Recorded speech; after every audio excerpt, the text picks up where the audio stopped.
Arushi Hemraj murder mystery, दुनिया की सबसे उलझी हुई मर्डर मिस्ट्री। आरुषि हेमराज हत्याकांड के बारे में आपने कभी ना कभी तो ज़रूर सुना होगा। यह दुनिया की सबसे उलझी हुई और सबसे रहस्यमयी मर्डर मिस्ट्री में से एक है। जब आरुषि और हेमराज की हत्या की खबर आई थी, तब सबसे बड़ा सवाल ये था कि आरुषि और हेमराज की हत्या किसने और क्यों की है। कमाल की बात तो ये है कि सालों बीत गए, दर्जनों पुलिस और सीबीआई की टीम जांच करके भी चली गई। सालों तक मामला अदालत में भी चला, लेकिन सवाल आज भी वही है कि आरुषि और हेमराज की हत्या किसने और क्यों की थी। इस केस की जितनी गहराई से जांच की गई, उतनी ही नई कहानी बनकर सामने आती गई और केस उलझता गया। सालों बाद भले ही सवाल वही हो, मगर इन सवालों के जवाब तलाशने के दौरान कई ऐसे पहलुओं से आमना सामना होता है जो कहीं ना कहीं ये सवाल के आधे अधूरे ही सही मगर जवाब देते हैं। तो आखिर क्या है आरुषि हेमराज हत्याकांड की पूरी कहानी? चलिए जानते हैं हर छोटी से छोटी जानकारी इस वीडियो में। यहाँ हम आपको आरुषि से जुड़ी कई ऐसी महत्वपूर्ण बातें बताने के साथ साथ आरुषि और हेमराज की हत्या के उन संभावित कारणों के बारे में भी बताएंगे जो या तो करी गई या फिर अलग अलग जांचों से निकलकर सामने आया। तो वीडियो में आखिर तक ज़रूर बने रहें। हम कहानी शुरू कर रहे हैं। उससे पहले अगर आपने इस चैनल को सब्सक्राइब नहीं किया है तो जल्दी से चैनल को सब्सक्राइब कर लें। हमारी लेटेस्ट वीडियो की जानकारी के लिए बेल आइकन को प्रेस करना ना भूलें। आरुषि हेमराज हत्याकांड नोएडा के सेक्टर 25 में जलवायु अपार्टमेंट के मकान संख्या 32 में घटित हुई थी। यह घर डॉक्टर राजेश तलवार और नुपुर तलवार का था। डॉक्टर राजेश तलवार डेंटिस्ट थे जो अपनी पर्सनल क्लिनिक चलाने के साथ साथ फोर्टिस अस्पताल में काम भी करते थे। आरुषि तलवार राजेश तलवार और नुपुर तलवार की इकलौती बेटी थी। आरुषि की उम्र हत्या के समय करीब 14 साल थी। इसके अलावा परिवार का एक घरेलू नौकर भी था जिसका नाम था हेमराज। हेमराज की अगर बात की जाए तो मूल रूप से नेपाल का रहने वाला था। हर दिन की तरह 15 मई 2008 को भी आरुषि तलवार सुबह के 6 बजे उठ गई और स्कूल जाने की तैयारी में लग गई। हेमराज आरुषि के लिए नाश्ता बनाने में लग गया, जबकि नुपुर आरुषि को तैयार होने में मदद करने लगी। 15 मई को आरुषि जल्दी से जल्दी स्कूल पहुंचना चाह रही थी क्योंकि 16 मई के बाद स्कूल में गर्मियों की छुट्टी होने वाली थी। यही वजह थी कि वैसे तो आरुषि का जन्मदिन 24 मई को आता था, मगर उसने 16 मई को ही अपना बर्थडे सेलिब्रेट करने का फैसला किया था ताकि उसके दोस्त भी बर्थडे में शामिल हो सके। आरुषि के स्कूल जाने के बाद आरुषि के माता पिता यानी राजेश तलवार और नुपुर तलवार भी अपने अपने काम के लिए निकल गए और फिर शाम में ही सभी लोग एक जगह जमा हुए। रात के लगभग 10 बजे राजेश, नुपुर और आरुषि ने एक साथ खाना खाया। खाना खाने के बाद यह सभी अपने कमरे में चले गए। हालांकि थोड़ी देर बाद ही राजेश तलवार और नुपुर तलवार अपनी बेटी के कमरे में गए और थोड़ी देर 16 मई को आयोजित होने वाली बर्थडे पार्टी के बारे में चर्चा की। साथ ही सरप्राइज के तौर पर जन्मदिन के पहले ही बेटी को एक डिजिटल कैमरा गिफ्ट दिया। वैसे तो राजेश तलवार यह कैमरा आरुषि के बर्थडे वाले दिन यानी 24 मई को देने वाले थे, मगर नुपुर ने राजेश को उसी रात यह कैमरा सरप्राइज के तौर पर देने को कहा। कैमरा मिलते ही आरुषि तलवार ने एक के बाद एक कई तस्वीरें खींची। उसने अपने इस डिजिटल कैमरे से आखिरी फोटो 10:10 पे खींची थी। आरुषि ने इस दौरान अपनी तस्वीरें लेने के साथ साथ अपने माता पिता की भी कई तस्वीरें खींची थी। बेटी को कैमरा गिफ्ट करने के बाद राजेश तलवार अपने कमरे में चले गए, जबकि आरुषि भी कैमरे को साइड में रखकर सोने चली गई। इसी बीच 11 बजे के आसपास राजेश तलवार ने अपनी पत्नी नुपुर को आरुषि के कमरे में रखे इंटरनेट राउटर को ऑन करने के लिए कहा। जब नुपुर आरुषि के कमरे में राउटर ऑन करने के लिए गई तो उस समय आरुषि एक नोवेल पढ़ रही थी। आरुषि पढ़ाई में लगी रही, जबकि नुपुर चुपचाप कमरे में रखे राउटर को ऑन करके बाहर निकल गई। चार्ज के अनुसार राजेश ने रात में आखिरी बार 12:08 पर इंटरनेट यूज़ किया और फिर वो सो गए। नुपुर और राजेश के कमरे से बिल्कुल सटा हुआ आरुषि का कमरा था। इसके अलावा घर में एक और व्यक्ति रहता था और वो था घर का नौकर हेमराज। हेमराज का कमरा घर के अगले हिस्से में था। हेमराज का कमरा ऐसा था जिसमें घर के बाहर से भी जाया जा सकता था। उसके कमरे का एक दरवाज़ा घर के अंदर भी खुलता था, यानी मेन दरवाज़ा को बिना खोले भी कोई अंदर आ जा सकता था। जब 15 से 16 मई की रात सभी सो गए तो इसी रात के अंधेरे में कुछ ऐसा घटा जिसने पूरे देश को हिला कर रख दिया। और आज तक की सबसे अनसुलझी और रहस्यमयी रात बनकर रह गई। अब तारीख बदलकर हो गई थी 16 मई 2008। रोज की तरह घर की मेड भारती मंडल सुबह 6 बजे ही राजेश तलवार के घर काम करने के लिए आ चुकी थी। उसने रोज की तरह घर का बेल बजाया। राजेश तलवार के यहाँ नौकरी ज्वाइन किए हुए भारती को लगभग 6 दिन ही हुए थे। अब तक जब भी वो काम करने के लिए आती थी तो पहली बेल बजते ही हेमराज दरवाज़ा खोलने के लिए आ जाता था। मगर आज जब भारती ने बेल बजाया तो कोई भी बाहर नहीं निकला। इसके बाद भारती ने फिर से दोबारा बेल बजाई, तभी कोई नहीं निकला। हालांकि जब भारती ने तीसरी बेल बजाई तो नुपुर तलवार ने घर की ओर खुलने वाला दरवाज़ा खोला और भारती से पूछा कि हेमराज कहाँ है। इस पर भारती ने जवाब दिया, मुझे नहीं पता। तब नुपुर ने कहा कि हो सकता है हेमराज दूध लेने गया हो और उसी ने बाहर से दरवाज़ा बंद कर दिया हो। नुपुर ने भारती को कहा कि तुम थोड़ी देर इंतज़ार कर लो, जब हेमराज अंदर आ जाए तो वापस आ जाना। इस पर भारती ने कहा कि मुझे और भी जगह काम करने के लिए जाना है, मुझे देर हो जाएगी, इसलिए आप बालकनी से चाबी फेंक दो, मैं बाहर से दरवाज़ा खोल लेती हूँ। इसके बाद नुपुर तलवार घर के अंदर गई और चाबी लेकर बालकनी में आई, जहाँ से उन्होंने चाबी नीचे फेंक दी। चाबी देने के बाद नुपुर ने यह भी कहा कि शायद दरवाज़ा लॉक नहीं है, बल्कि सिर्फ कुंडी लगी है, फिर से चेक करो। वापस आकर भारती ने देखा तो सच में दरवाज़ा लॉक नहीं था, सिर्फ कुंडी लगी हुई थी। भारती को चाबी देने के बाद नुपुर ने हेमराज को फ़ोन किया। कथित तौर पर कुछ ही रिंग होने के बाद फ़ोन कट गया और अगले ही पल हेमराज का मोबाइल स्विच ऑफ आने लगा। फिर दोबारा कभी फ़ोन ऑन भी नहीं हुआ और ना ही कभी वो फ़ोन मिला। जब तक नुपुर तलवार ने भारती को घर की चाबी दी और हेमराज को फ़ोन किया, तब तक घर का मुखिया राजेश तलवार भी सोकर उठ गए। राजेश तलवार अपने कमरे से उठकर जैसे ही हॉल में आए तो उनकी नज़र डाइनिंग टेबल पर रखे एक स्कॉच विस्की की बोतल पर पड़ी, जो पूरी तरह से खाली थी और बोतल पर कुछ खून के निशान भी थे। बोतल देखकर राजेश तलवार चौंक गए तथा उन्होंने अपनी पत्नी नुपुर तलवार से पूछा कि आखिर ये बोतल यहाँ किसने रखी है। इस पर नुपुर भी थोड़ा चौंक गई और उन्होंने राजेश तलवार को कहा कि जरा तुम आरुषि के कमरे को एक बार चेक करो। आरुषि के कमरे का दरवाज़ा ऐसा था जिसे बाहर से सिर्फ चाबी से खोला जा सकता था, जबकि अंदर से ही उसे केवल बिना चाबी के खोला जा सकता था। अक्सर रात में सोते वक्त नुपुर आरुषि का कमरा बाहर से लॉक कर दिया करती थी, मगर उस समय राजेश ने देखा कि आरुषि का कमरा थोड़ा सा खुला हुआ है।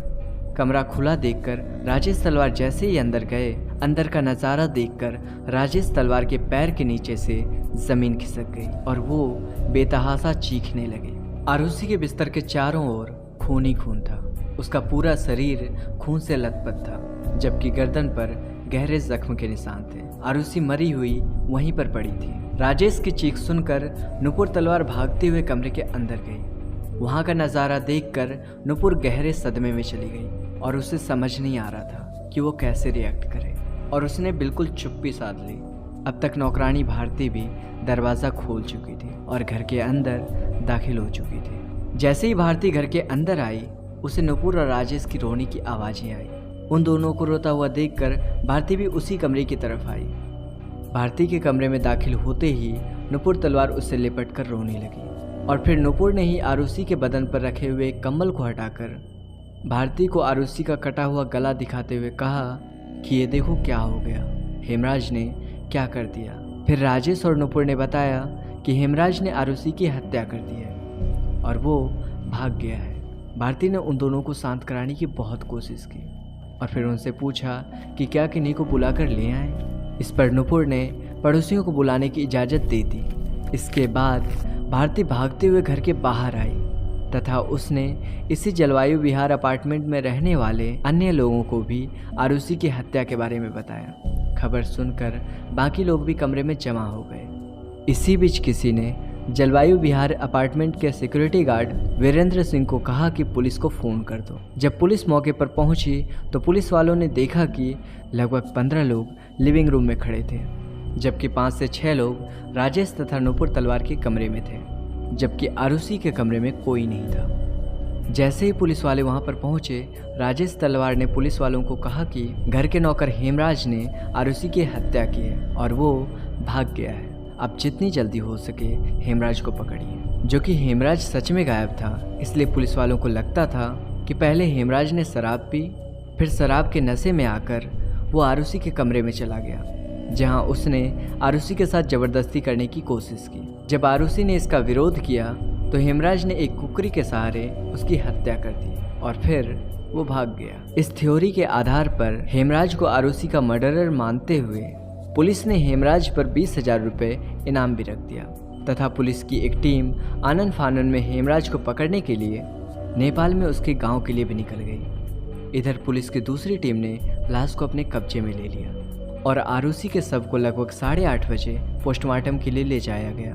पोस्टमार्टम होने के बाद लगभग 1 बजे फिर से आरुषि का शव उसके घर पर वापस लाया गया और लगभग 4 बजे के आसपास आरुषि का अंतिम संस्कार करने के लिए शव को पास के स्मशान घाट में ले जाया गया। आरुषि के अंतिम संस्कार के बाद पुलिस ने आरोप लगाया कि राजेश तलवार आरुषि का अंतिम संस्कार जल्द से जल्द करना चाहते थे, जबकि राजेश तलवार की दलील थी, बड़े बुजुर्गों की राय थी कि जल्द से जल्द अंतिम संस्कार कर दिया जाए। लाश मिलने से लेकर अंतिम संस्कार की प्रक्रिया तक इस घर में इतने ज़्यादा लोग आए कि क्राइम सीन पूरा का पूरा तहस नहस हो गया। वहीं पुलिस की भी लापरवाही रही कि पुलिस ने क्राइम सीन को सुरक्षित रखने के लिए बहुत ज़्यादा मेहनत नहीं की। इसका नतीजा रहा कि बहुत सारे अहम सबूत नष्ट हो गए। विशेषज्ञों का तो यहाँ तक दावा था कि 90% सबूत इसी लापरवाही की वजह से नष्ट हो गए। फिर भी फॉरेंसिक एक्सपर्ट्स ने आरुषि के कपड़े, चादर, बेडशीट, मैट्रेस इत्यादि को फॉरेंसिक लैब भेज दिया। इसके अलावा दीवारों तथा विस्की की बोतल से भी खून के नमूने इकट्ठे किए गए। वहीं बड़े पैमाने पर घर के अंदर से फिंगरप्रिंट्स उठाए गए। घर के अंदर जांच के दौरान ही पुलिस वालों की नज़र ऊपर जाती हुई सीढ़ी पर पड़ी, जिस पर कई जगह खून के निशान थे। फ्लोर पर भी कई जगह खून के छींटे पड़े हुए थे।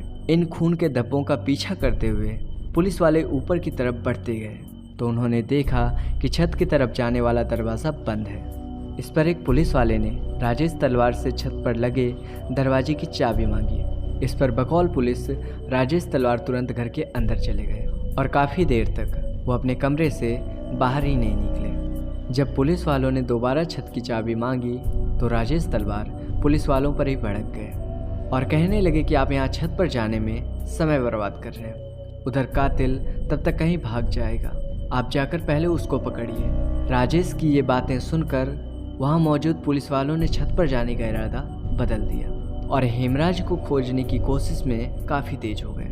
उधर 17 मई 2008 को राजेश और नुपुर तलवार अपनी बेटी आरुषि तलवार की अस्थियों को विसर्जित करने के लिए हरिद्वार निकल गए और इधर 17 मई को भी पुलिस वालों का घर में आना जाना लगा रहा और जांच का सिलसिला जारी रहा।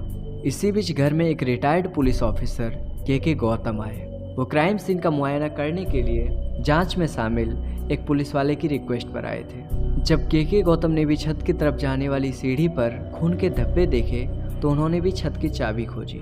चाबी नहीं मिली तो अंत में लॉक तोड़ने का फैसला किया। इसी के बाद सुबह के लगभग 10:30 बजे छत पर जाने वाले दरवाजे का लॉक तोड़ा गया। जांच अधिकारी जब छत पर गए तो उन्होंने जो कुछ भी देखा वो देखकर हर कोई हिल गया। यहाँ पर एक लाश पड़ी हुई थी। इस लाश के गले पर ठीक वैसे ही जख्म के निशान थे जैसे निशान आरुषि के गले पर था। लाश देखते ही पुलिस वालों ने उस समय घर में मौजूद राजेश तलवार के भाई को बुलाकर लाश की पहचान करने को कहा। इस पर वो नहीं पहचान पाए कि यह लाश किसकी है। इसी के बाद हरिद्वार के लिए निकले राजेश और नुपुर तलवार को भी फ़ोन किया गया और जल्द से जल्द वापस आने को कहा गया। वापस आकर राजेश भी उस शव को नहीं पहचान पाए कि छत पर मरा पड़ा व्यक्ति आखिर कौन है। हालांकि पुलिस वालों ने शक जताया कि क्या यह हेमराज का शव है। इस पर राजेश ने कहा कि मैं पक्के तौर पर नहीं कह सकता। इसी के बाद हेमराज के कुछ दोस्तों को पहचान करने के लिए बुलाया गया और उन्होंने पहली नज़र में यह कन्फर्म कर दिया कि यह शव तो हेमराज का है। मतलब जिस हेमराज को अब तक आरुषि का कातिल मानकर पुलिस ढूंढ रही थी, उसी की लाश खून में डूबी हुई छत पर एक कोने में पड़ी हुई थी। अब पुलिस के सामने ये पता लगाने की चुनौती थी कि आखिर इन दोनों का कातिल कौन है। अब जांच कर रही पुलिस की टीम 2 भागों में बंट गई। एक टीम ने अपने थ्योरी के हिसाब से घर में मौजूद राजेश और नुपुर तलवार को इन दोनों का कातिल मानना शुरू कर दिया, जबकि पुलिस की एक टीम ने हेमराज के दोस्तों पर शक जताया। अपनी शुरुआती इन्वेस्टिगेशन के बाद पुलिस ने हेमराज के दोस्त विष्णु शर्मा को सस्पेक्ट मानते हुए जांच को आगे बढ़ाई। पहले विष्णु शर्मा ही राजेश तलवार के यहाँ काम किया करता था, मगर जब वो छुट्टी पर चला गया तब राजेश तलवार ने हेमराज को परमानेंट जॉब पर रख लिया था और विष्णु को जॉब से निकाल दिया गया था। इसलिए पुलिस ने शक जताया कि नौकरी जाने की वजह से उसने शायद हेमराज की हत्या कर दी है और इस हत्या को होते हुए आरुषि ने देख लिया होगा, इसलिए उसने आरुषि की भी हत्या कर दी। इसी के बाद पुलिस ने विष्णु शर्मा को हिरासत में ले लिया और पूछताछ शुरू कर दी, मगर कुछ जांच के बाद यह कंफर्म हो गया कि हत्या वाली रात तो विष्णु शर्मा भारत में नहीं बल्कि नेपाल में था। मतलब अब तक 2 लोगों पर कातिल होने का शक जताया गया था, जिसमें से एक का खुद कत्ल हो चुका था और दूसरा उस रात नेपाल में ही था। यानी अब पुलिस को नए कातिल की तलाश थी। अब पुलिस की टीम ने जिसे कातिल मानना शुरू कर दिया, उस पर एक बार तो किसी के लिए भी यकीन कर पाना मुश्किल था। पुलिस की जांच चल रही थी तो दूसरी तरफ इस केस को ज़बरदस्त मीडिया कवरेज मिल रही थी और दिन रात प्रिंट मीडिया से लेकर इलेक्ट्रॉनिक मीडिया तक आरुषि की ही खबरें चल रही थी। उन खबरों के कुछ चैनल्स पर आरुषि के माता पिता पर भी शक जताया गया। बस यहीं से पुलिस को भी नया सस्पेक्ट मिल गया और पुलिस ने 23 मई 2008 को आरुषि के माता पिता राजेश और नुपुर तलवार को पहली बार पूछताछ के लिए पुलिस लाइन एरिया में बुलाया गया और यहाँ से राजेश को लोकल मजिस्ट्रेट के पास ले जाया गया।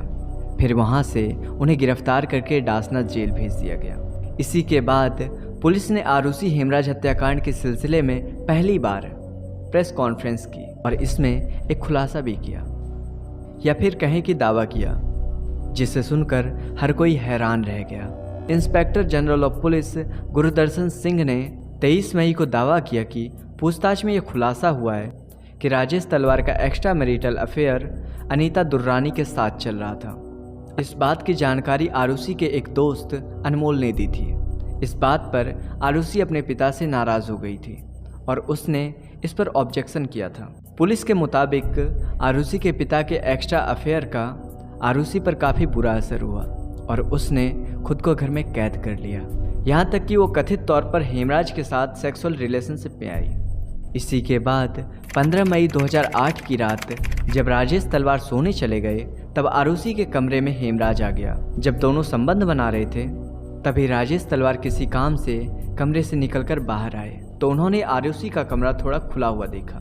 इस पर वो अंदर चले गए, जहां उन्होंने देखा कि दोनों आपत्तिजनक स्थिति में हैं। ये देखकर राजेश तलवार को गुस्सा आ गया और उन्होंने हेमराज को मारना शुरू कर दिया और मारते हुए उसे छत पर ले गए, जहां उसके सिर पर किसी भारी चीज से वार किया और फिर अपने सर्जिकल ब्लेड से उसका गला काट दिया और छत के दरवाजे को बंद कर दिया। फिर राजेश तलवार नीचे आए, उन्होंने काफ़ी मात्रा में शराब पी और फिर कमरे में जाकर अपनी बेटी की भी हत्या कर दी।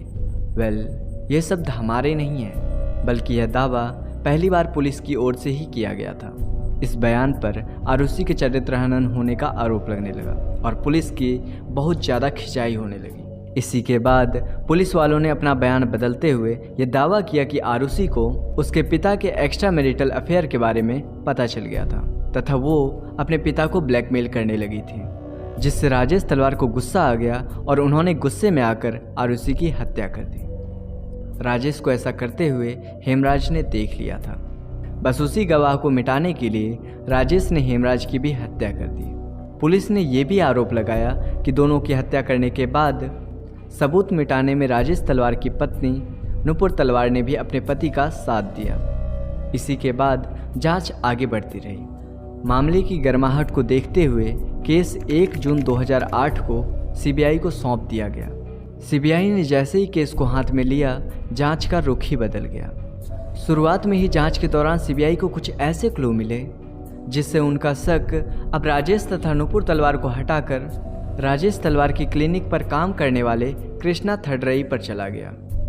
दरअसल जांच के दौरान सीबीआई की टीम को पता चलता है कि आरुषि की हत्या के ठीक 2 दिन पहले क्लिनिक पर काम कर रहे कृष्णा ने कुछ गलती कर दी थी। इस पर राजेश तलवार ने कृष्णा को बहुत बुरी तरीके से डांटा था। इसी के बाद एक दिन कृष्णा ने हेमराज से कहा कि मैं राजेश को बहुत जल्द सबक सिखाऊंगा। ये बात राजेश तलवार के ड्राइवर उमेश शर्मा ने सुनी थी इसी की गवाही के बाद पुलिस ने शक के आधार पर 7 जून 2008 को कृष्णा को हिरासत में लेते हुए पूछताछ शुरू कर दी। जैसे ही सीबीआई की टीम कृष्णा के कमरे की तलाशी लेने लगी तो वहां उन्हें एक तकिए का कवर मिला जिस पर खून के कुछ निशान थे। इसके अलावा एक कुकरी भी मिला। शक जताया गया कि इसी कुकरी से दोनों हत्या को अंजाम दिया गया होगा। इसके अलावा कमरे में एक ट्राउज़र भी बरामद हुआ जिस पर खून के कुछ निशान थे। यह चीज़ें इस बात की ओर इशारा कर रही थी कि शायद अब असली कातिल पकड़ा गया है। इसी के बाद पुलिस ने कृष्णा का पॉलीग्राफ टेस्ट करवाया। फिर 9 जून 2008 को एम्स दिल्ली में इसका साइकोलॉजिकल असेसमेंट किया गया। फिर 12 जून को कृष्णा का नार्को टेस्ट भी किया गया। नार्को टेस्ट तथा पॉलीग्राफ टेस्ट के आधार पर 13 जून 2008 को सीबीआई की टीम ने कृष्णा को गिरफ्तार कर लिया। नार्को टेस्ट के दौरान कृष्णा ने अपने दोस्त राजकुमार का भी नाम लिया था। राजकुमार राजेश तलवार के दोस्त के यहाँ घरेलू नौकर के तौर पर काम करता था। राजकुमार का नाम आते ही 23 जून को पुलिस ने राजकुमार को भी हिरासत में ले लिया और फिर उसका भी polygraph test, psychological assessment, brain mapping तथा नार्को टेस्ट किया गया और इन सभी के आधार पर राजकुमार को 27 जून को सीबीआई ने गिरफ्तार कर लिया। यह आरुषि हेमराज कत्ल में दूसरी गिरफ्तारी थी। सीबीआई ने तीसरी गिरफ्तारी 30 जून 2008 को विजय मंडल उर्फ शंभू के रूप में की। विजय मंडल आरुषि तलवार के पड़ोसी पुनीत टंडन के यहाँ काम करता था। अब तक पुलिस 3 लोगों को गिरफ्तार कर चुकी थी। ये कमाल इत्तेफाक था कि ये तीनों ही नेपाली मुल्क के थे और आसपास रहते हुए नोएडा में ही काम करते थे। इन तीनों की गिरफ्तारी के बाद लंबी पूछताछ की जाती है, पर फिर सीबीआई प्रमुख अरुण कुमार की ओर से 11 जुलाई 2008 को एक प्रेस कॉन्फ्रेंस की जाती है जिसमें कई चौंकाने वाले दावे किए जाते हैं। प्रेस कॉन्फ्रेंस में अरुण कुमार ये दावा करते हैं कि सीबीआई को राजेश तलवार और नुपुर तलवार के खिलाफ एक भी ऐसा ठोस सबूत नहीं मिला है जिससे यह साबित हो सके कि हेमराज या फिर आरुषि की हत्या की हो। 20 जून 2008 को राजेश का पहला तथा 25 जून को आरुषि के मां नुपुर तलवार का लाई डिटेक्टर टेस्ट किया गया। उसमें भी पुलिस को कोई भी क्लू नहीं मिला। हालांकि सीबीआई ने राजेश और नुपुर तलवार को क्लीन चिट नहीं दी थी। दूसरी तरफ सीबीआई ने ये जानकारी दी कि कृष्णा, राजकुमार और विजय मंडल ही फिलहाल क्राइम सस्पेक्ट हैं। दावा ये भी किया गया कि इन तीनों में से 2 लोगों ने आरुषि और हेमराज की हत्या की बात भी कबूल कर ली है। कृष्णा, राजकुमार और शंभू से पूछताछ के आधार पर सीबीआई के ज्वाइंट डायरेक्टर अरुण कुमार ने प्रेस कॉन्फ्रेंस के दौरान आरुषि और हेमराज की हत्या के कुछ संभावित कारण भी बताए।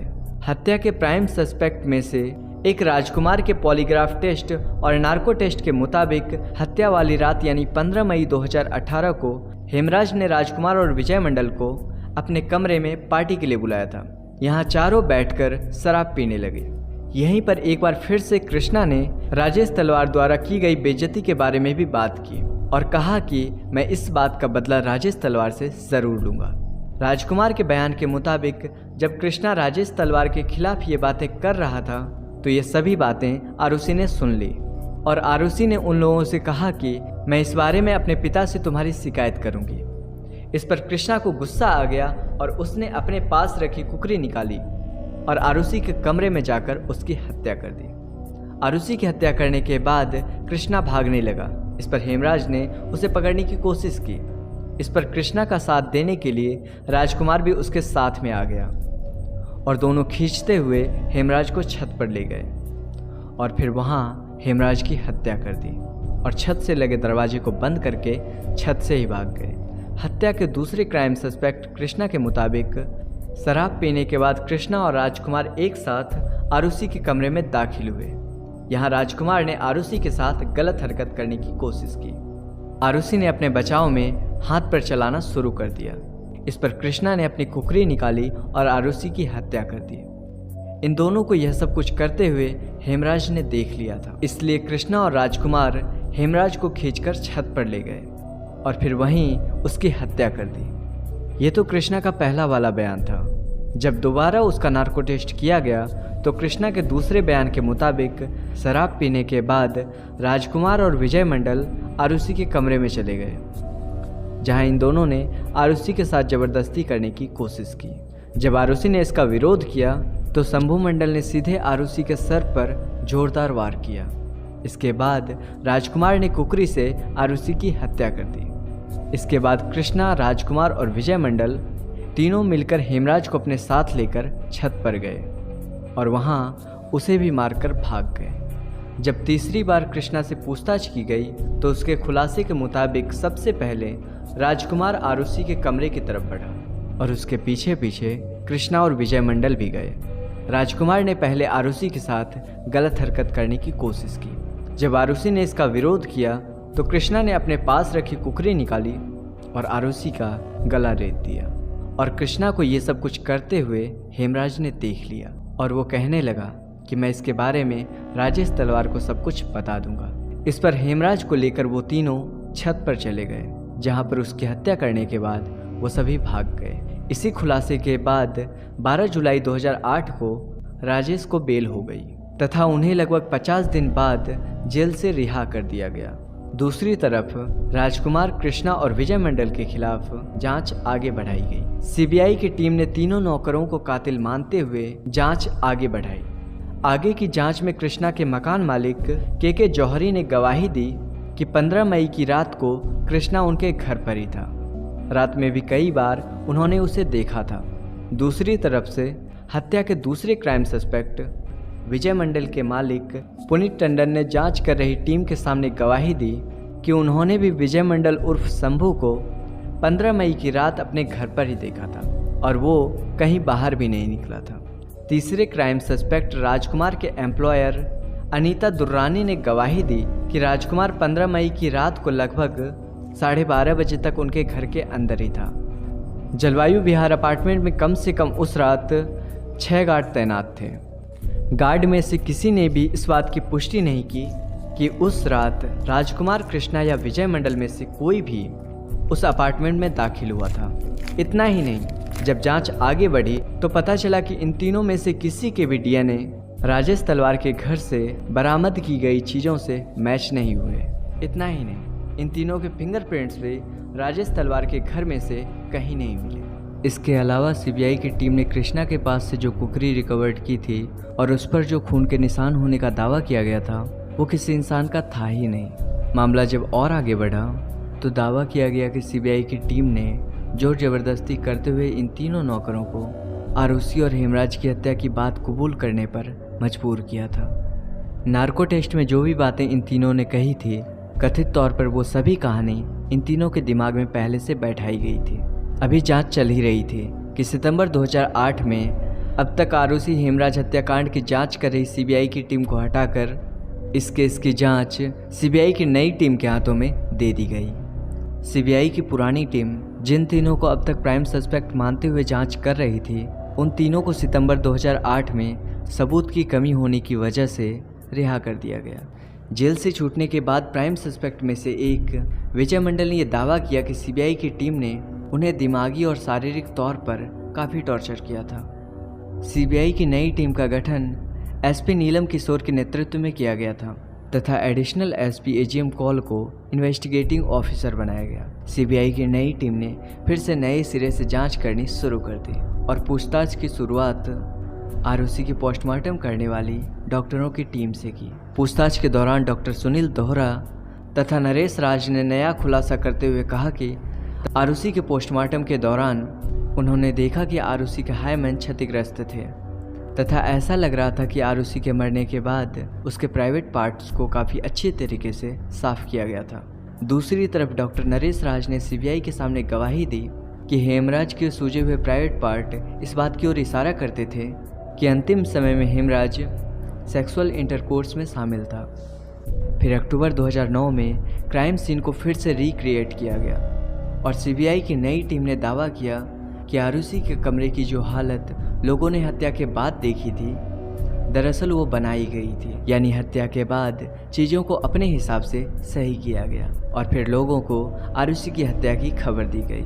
जांच में ये भी खुलासा हुआ कि जिस दिन आरुषि का पोस्टमार्टम हो रहा था उसी समय आरुषि के पिता राजेश तलवार ने अपने रिश्तेदार को फ़ोन किया जिसकी पहचान एक रिटायर्ड आला पुलिस ऑफिसर से थी। उन्होंने किसी अज्ञात को फ़ोन किया और फिर उसका फ़ोन पोस्टमार्टम कर रहे डॉक्टर के पास आया।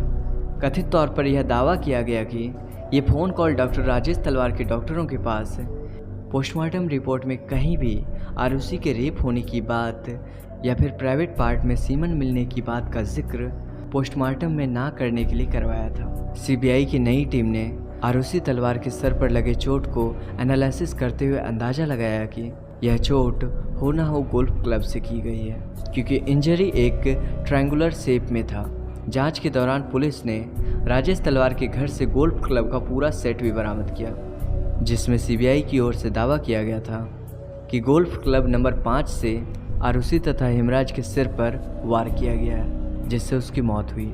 हालांकि उस गोल्फ क्लब पर किसी तरह के ब्लड के सैंपल नहीं मिले, कोई डीएनए या फिर कोई बायोलॉजिकल फ्लूइड भी बरामद नहीं किया जा सका। बाद में उनको गोल्फ क्लब के कुछ विशेषज्ञों के पास भेजा गया, तो उन्होंने अपनी रिपोर्ट में कहा कि वहाँ मौजूद सभी गोल्फ स्टिक्स में से एक स्टिक को देखकर ऐसा लग रहा था कि हाल ही में काफ़ी अच्छे से साफ की गई हो, इसलिए उन पर से भी सारे सबूत मिट गए हो।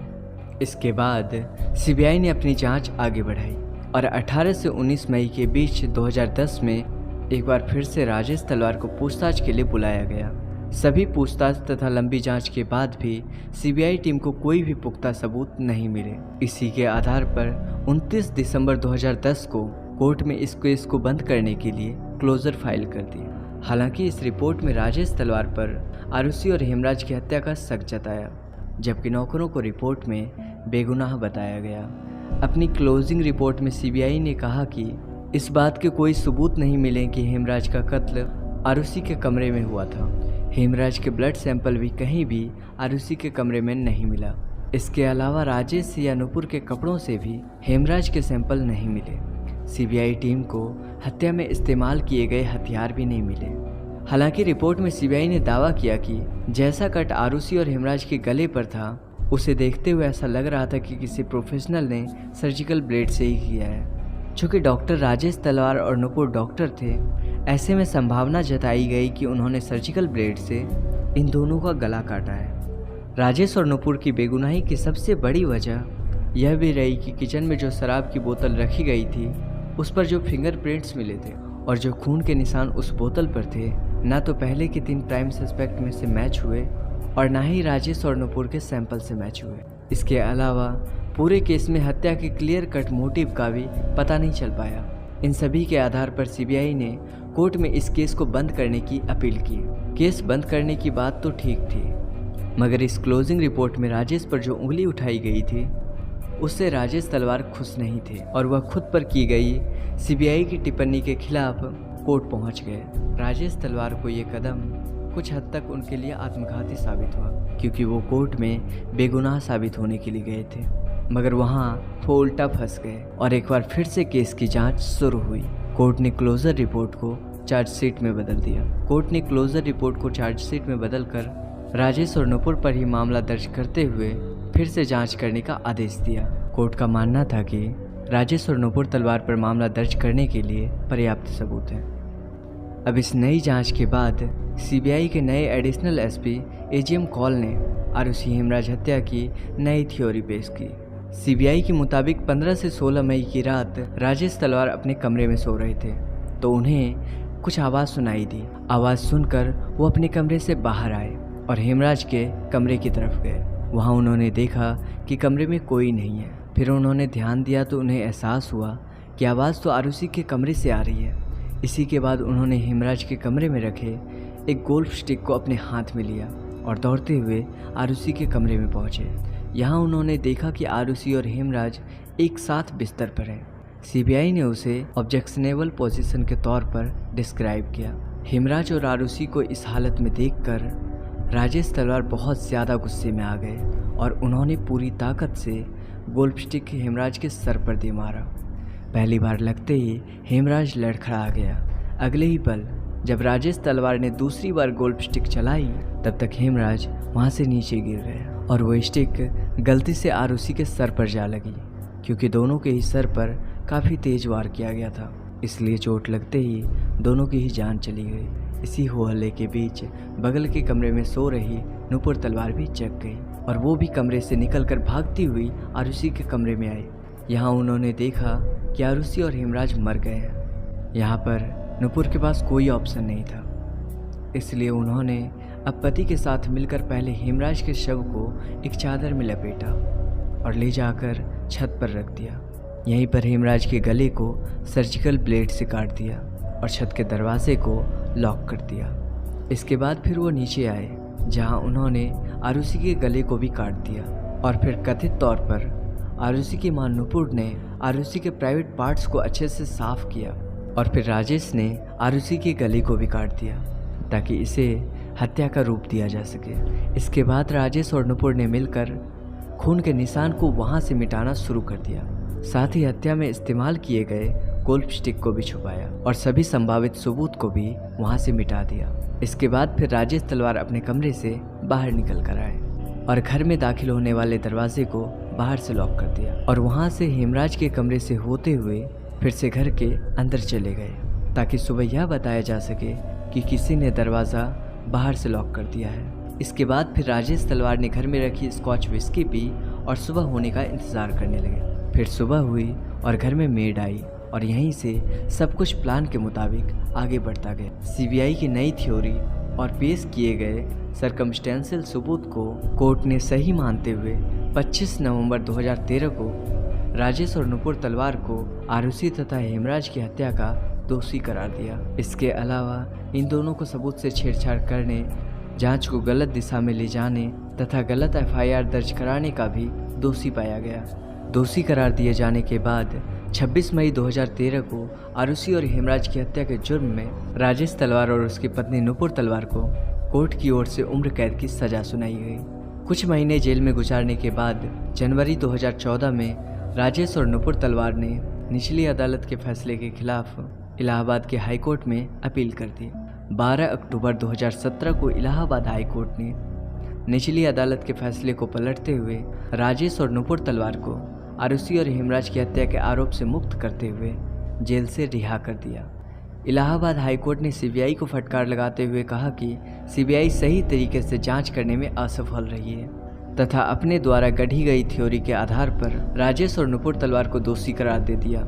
इलाहाबाद हाईकोर्ट के फैसले के बाद राजेश और नुपुर तलवार जेल से बाहर आ गए।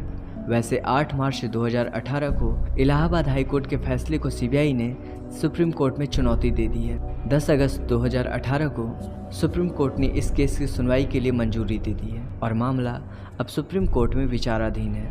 अब आरुषि तलवार के पिता राजेश तलवार तथा मां नुपुर तलवार इस केस में पीड़ित हैं, या फिर गवाह हैं या फिर हत्यारे हैं, वह तो समय ही बताएगा। कुल मिलाकर वर्षों पहले जिन सवालों के साथ ये केस शुरू हुआ था, आज भी उसी सवाल पर अटका हुआ है कि आरुषि और हेमराज की हत्या किसने और क्यों की थी। क्योंकि मामला अभी विचाराधीन है, इसलिए हम इस मामले पर कोई भी अंतिम टिप्पणी नहीं देंगे। इस केस का जो भी सच है वो बाहर आना चाहिए और आरुषि तथा हेमराज को इंसाफ मिलना ही चाहिए। वीडियो के बारे में अपनी राय कमेंट बॉक्स में ज़रूर दें। अगर आपको मेरी यह वीडियो अच्छी लगे तो कृपया करके एक लाइक ज़रूर करें और इस वीडियो को जितना ज़्यादा हो सके शेयर करें। मिलते हैं फिर अगली वीडियो में, तब तक के लिए जय हिंद।